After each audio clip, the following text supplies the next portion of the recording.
there are two things that we should not be worried about. May dalawang bagay po na dapat hindi natin pinag-aalala. Alam niyo po ba kung ano? Ito po ha, tandaan niyo. Huwag niyong kakalimutan. The first one is nothing. And the second one is nothing. These are the two things that we should not be worried about every day. Amen? Wala ka dapat pinag-aalala.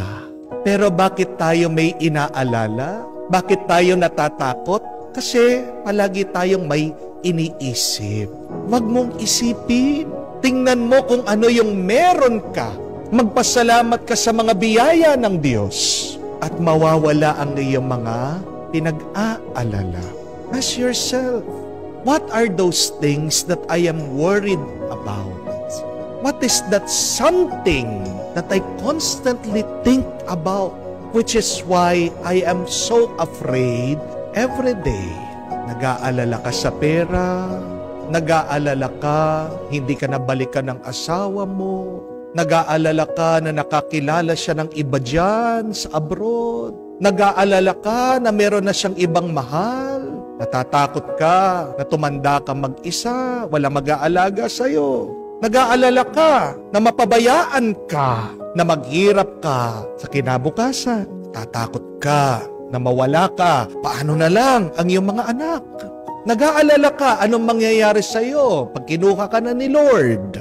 Yes, these things are what we constantly think about. And yet, ito po yung tanong, talaga bang nagkakatotoo sila?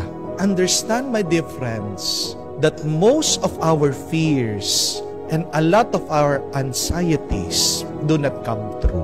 Kung may nagkakatotoo man dun sa mga ating kinakatakot, kakaunti lang. At kung mandarating sila sa buhay natin, sandali lang sila. So paano natin maaalis yung ating mga inaalala, yung ating takot sa ating buhay? Habang nandyan ang iyong takot, tandaan niyo po, manghihina ka. Wala kang magagawang mabuti at maganda sa iyong buhay. 4 things, remember this, so that you can stop worrying and start living in your life. The first one, understand, this is not your first time to worry. Lagi mo na lang ginagawa yan. Pero ang tanong, may nangyayari bang mabuti sa buhay mo? Di ba wala? Paulit-ulit ka na lang nag-iisip. Paulit-ulit ka na lang nangangamba. Pero wala ka naman nagagawang mabuti. Wala naman magandang bunga. Yang iyong takot, inaalala mo na yan. Last month, last year, may nangyari ba? Nakapakipakinabang sa iyo at sa ibang tao. Di ba wala? So, kung paulit-ulit mo na lang ginagawa at wala din itong magandang na idudulot sa iyo, bakit mo paulit-ulit na ginagawa? Di po ba? Kung nag-invest ka, nagnegosyo ka, nalugi, bakit mo uulitin yung negosyong yon? Di po ba maghahanap ka ng ibang mas magandang negosyo para kumita ka? Bakit sa negosyo nagagawa natin? Bakit sa pag-aalala hindi natin maiwanan? Wala ka naman kita dyan eh. Wala ka naman pakinabang dyan eh. Pero bakit paulit-ulit mong ginagawa? Ang tigas ng ulo mo. O baka naman nasanay ka na. Gising! We must unlearn things in our life. Hindi ibig sabihin meron kang natutunan sa buhay mo. Yun na, tuloy-tuloy na. Palagi mo na lang gagawin yan sa iyong buhay. Hindi. Kung hindi yan nakakatulong sa iyo, kalimutan mo. Kung hindi yan nakakapagbigay sa iyo na magandang bunga, iwanan mo. Hindi ko po alam kung nakatanggap kayo ng message. Sabi, nung solar eclipse, mabubura daw lahat ng mga social media. Natanggap niyo po ba? Magdasal tayo. Katapusan na ng mundo. Yung naniniwala. Bakit? Nangyari na po yan noong year 2000. Di po ba? Sabi nila, pagdating daw ng 2000, magre-reset daw lahat ng mga kalendaryo, mamamatay daw lahat ng mga computer, mawawalan tayo ng kuryente, katapusan na daw ng mundo. Y2K, virus.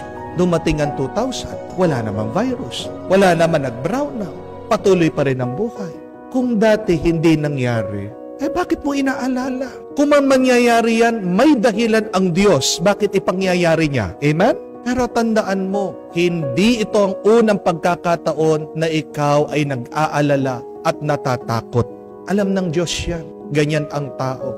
Kaya nga palagi niya sinasabi sa banal na kasulatan, huwag kayong matakot, huwag kayong mag-alala. Paulit-ulit na lang. Bilangin niyo man po, more than 365 times. Pero kung mauunawaan mo, hindi itong unang pagkakataon na ikaw ay natakot sa buhay at wala namang kahihinatnan yung ginawa mo pag-aalala at takot.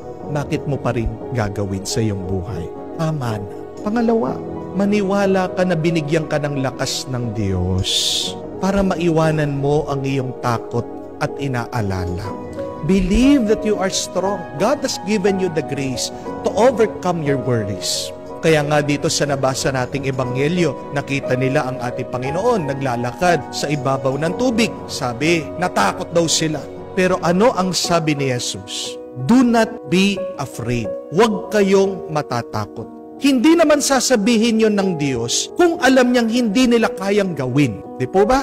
Pag ang isang bata nag-aral para sa quiz, sa exam, matatakot ba siya? Maaaring kakabahan, pero hindi siya matatakot. Amen? Normal lang po yung kabahan, yung merong konting nervyos. Tao tayo pero hindi siya matatakot, hindi siya mag-aalala. Mas matatakot siya at mag-aalala kung hindi talaga siya nag-aral. At halata yun, makikita mo sa bata, pinagpapawisan. Pating kilikili niya, umiiyak na. Di po ba? Mga kapatid, bakit ka nag-aalala? Bakit ka natatakot? Kasi hindi mo nauunawaan na binigyan ka ng kapangyarihan, lakas at grasya ng Diyos na malampasan mo yung kinakatakot mo. That is the second. Understand. Believe that God has given you the power to face whatever challenges you have now in your life. Pangatlo, magdasal at naway maranasan mo ang Diyos sa iyong buhay. Ano pong ibig sabihin ng pananalangin, ng pagdarasal? When you pray, you acknowledge the presence of God in your life. And when you are in the presence of God, you feel peace and security. Kaya nga mababasa niyo palagi yan sa mga nagdarasal sa awit. God is my stronghold. God is my shield. Ang aking lakas ay ang Diyos. At mararamdaman mo lang yun, mararanasan mo lang yun kung nananalangin ka. Remember that, my dear friends. Prayer is not only the moving of the lips, but prayer is an activity of the heart.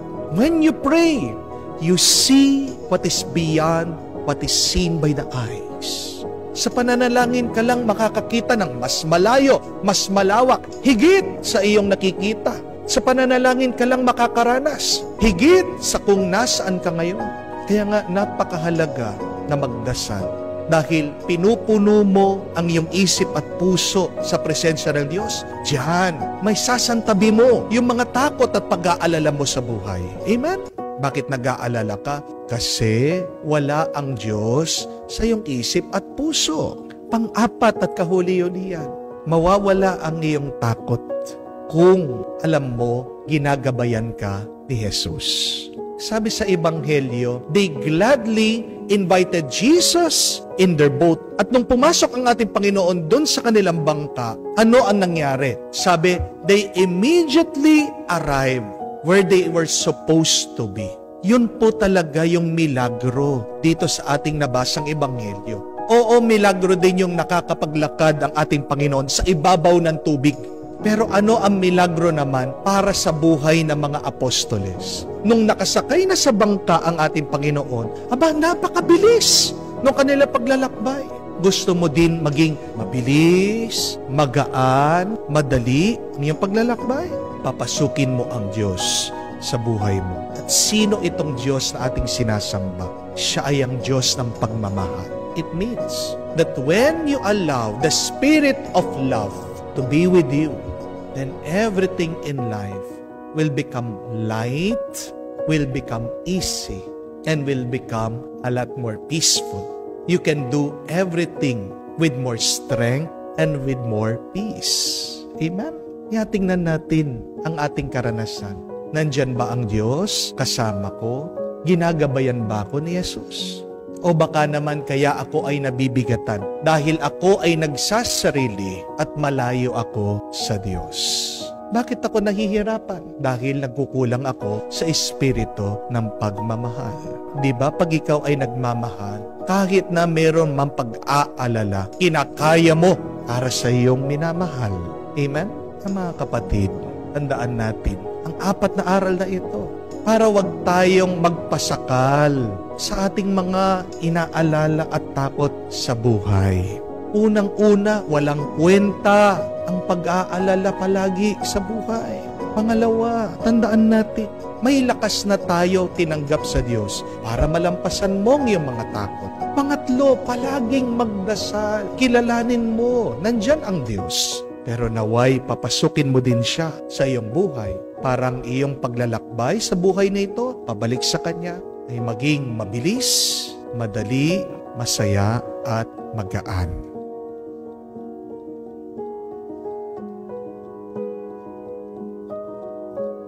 Ang dami nating mga tanong sa Diyos. Naghahanap tayo lahat ng sagot sa Kanya.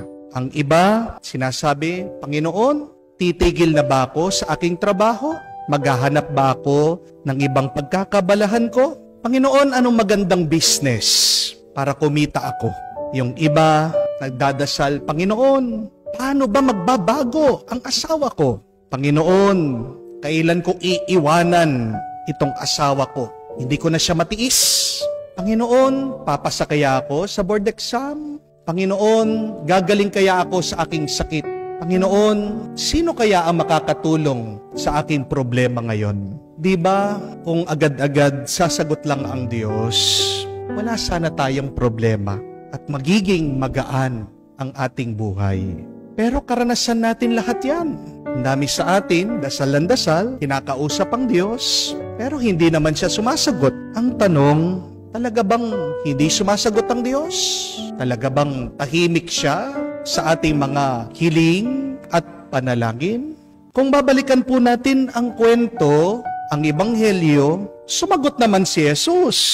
Ang sabi pa nga niya, sinabi ko na sa inyo, pero hindi kayo naniniwala. Nagpakita pa nga siya ng napakaraming tanda na mga milagro. Yan daw ay pinapagawa sa kanya ng kanyang ama. Pero bakit nga ba hindi nila pinaniniwalaan si Jesus?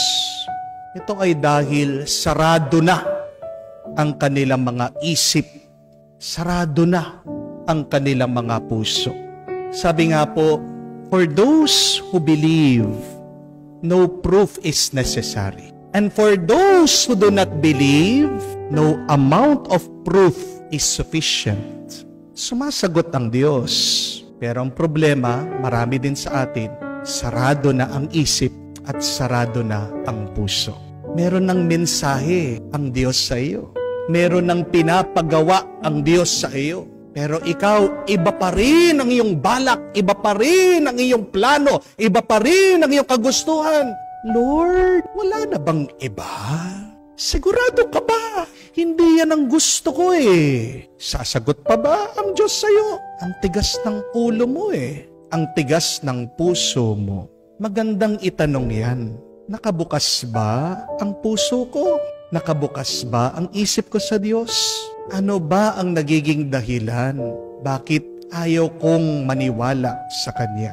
Ayaw kong makinig sa Kanya? May kakilala po ako, tumigil sa pagsisimba. Bakit? Kasi napansin niya, yung mga kamag-anak at kapamilya niyang palasimba, nalagas. Unti-unti, kinuha ni Lord na matay. So, ano yung naging paniniwala niya? Palagi kang magsisimba, agad kang kukunin niya. Bakit pa ako magsisimba? Tignan mo nga, yung mga tapat na palaging simba na simba, nasan sila ngayon? Tigok na!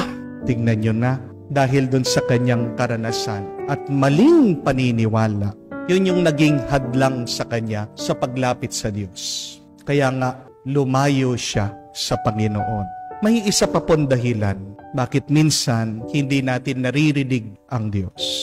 Ito ay dahil hindi tayo marunong huminto at makinig. Kung kayo po ay nakasakay sa motor o sa kotse, kung ito po ay umaandar, kung ito ay tumatakbo na mabilis. Pag may nadaanan kang tindahan na nagpapatugtog na musika, ang tanong, maririnig mo ba? Di ba hindi? Bakit hindi mo narinig yung musika? Kasi mabilis ka. Kasi gumagalaw ka. Bakit kaya hindi natin marinig ang Diyos minsan? Isang dahilan yan. Kasi napakagulo ng ating isip, napakagulo ng ating damdamin. Galaw ka ng galaw. Meron kang palaging ginagawa. Meron kang palaging iniisip. Meron kang palaging pinaplano. Hindi ka marunong huminto at makinig. Your mind keeps on moving. You are always thinking. You are always working. You are always worrying. How will you listen to the voice of God calling you? Gusto mong marinig ang Diyos, matuto kang huminto at tumahimik. Tandaan niyo po ito. It is very difficult to listen to God. Why? Because the language of God is silence. Bakit napakahirap makinig sa Diyos? Puwera sa dahilan na saradong isip mo, saradong puso mo. Puwera sa dahilan na dahil palagi kang nag-iisip, nag-aalala, balisa ka. Mahirap makinig sa Diyos dahil ang wika ng Diyos ay katahimikan. God speaks to us in silence. And because the language of God is silence, what do you need to do? You need also to silence yourself. You need to stop and be still. Kamukha na nakasulat sa Biblia, be still and know that I am your God. Ang pakikinig sa Diyos, hindi lang po tenga ang ating ginagamit. Ang pakikinig sa Diyos, puso ang dapat gamitin. Kung gusto mong marinig ang Diyos, puso mo ang gamitin mo. At hindi mo lang siya maririnig, mararamdaman mo pa siya. Dahil ang Diyos, hindi nagpaparinig. Ang Diyos, nagpaparamdam. Tandaan po niyo yun. Bandang huli, hindi mahalaga na marinig mo ang Diyos. Bandang huli, ang mahalaga ay ang maramdaman mo ang Diyos. Because when you pray, my dear friends, do not only inform God. When you pray, involve God. How do you pray? Paano kayo nagdarasal? Kayo lang ang palaging nagsasalita, nagsusumbong, nagrereklamo. Ay paano ang Diyos? Ang pagdarasal ay hindi lang yung ikaw yung nangungusap. Ang pananalangin ay ang pagdating at pananahan ng Diyos sa ating puso. Prayer should not only be a conversation, but prayer should be a relationship. At diba, alam natin yan, pag malalim na ang relasyon, ang ugnayan, hindi na kailangan ng mga salita. Dahil ang mahalaga ay kasama mo ang iyong minamahal. Ang mahalaga bandang huli ay yung alam mong hindi ka nag-iisa at hindi ka pababayaan ng iyong minamahal. Kung marami kang tanong sa Diyos, itanong mo. Pero sana lumalim ang iyong relasyon sa Kanya. Bandang huli, wag lang sanang magsasalita ang gawin mo sa panalangin. Pero bandang huli, sana makiugnay ka sa Diyos. At tunay naman talagang pagmumulat ng iyong kapayapaan, ng iyong kaganapan, at nagtatagal na tuwa.